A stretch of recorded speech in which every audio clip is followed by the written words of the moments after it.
Tu pars en voyage mais tu sais pas comment préparer ton sac, bouge pas, je vais te montrer comment je fais le mien. Vous avez été nombreux à me la demander, celle-là vous allez pas être déçus. Le sac, j'utilise un 40 litres. 30 litres, je trouve ça un peu short pour tout le matos que j'ai, et 50 litres c'est un peu trop lourd sur place, je perds vachement en mobilité. Et accessoirement le 40 litres, si vous le remplissez pas trop et que vous êtes un peu persuasif, il peut passer en bagage cabine. Bon après classique, hein, on commence par les trucs mous au fond pour amortir les chocs quand vous aurez plus la force de le poser délicatement. Perso c'est mon duvet, mais si vous bivouaquez pas, bah mettez les fringues. Hein. Vous avez forcément déjà vu ça, il y a plein de petits rangements, compartiments pour faire des beaux sacs bien rangés. Ici on utilise ce qu'on appelle le sac de course. En vrai c'est très bien, ça fait des compartiments et ça prend pas de place à tel point que c'en est ma trousse de toilette. Pareil pour l'électronique, avec des sacs congélation, ça marche très bien. Ça permet d'éviter que tout se balade dans le sac. Pour ce qui est des fringues, privilégiez surtout les sous-vêtements en fait. C'est le seul truc sur lequel faut faire un peu le stock si vous pouvez pas faire des lessives tous les jours.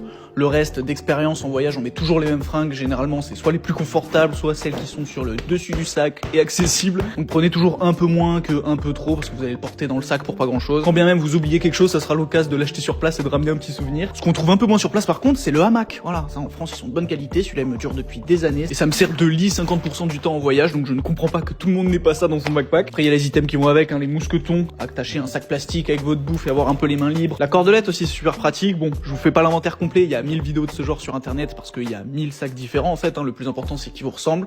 Mais j'espère que ça vous a quand même donné 2-3 pistes. Si c'est le cas, vous n'hésitez pas à liker, à partager. On se retrouve dans une prochaine vidéo.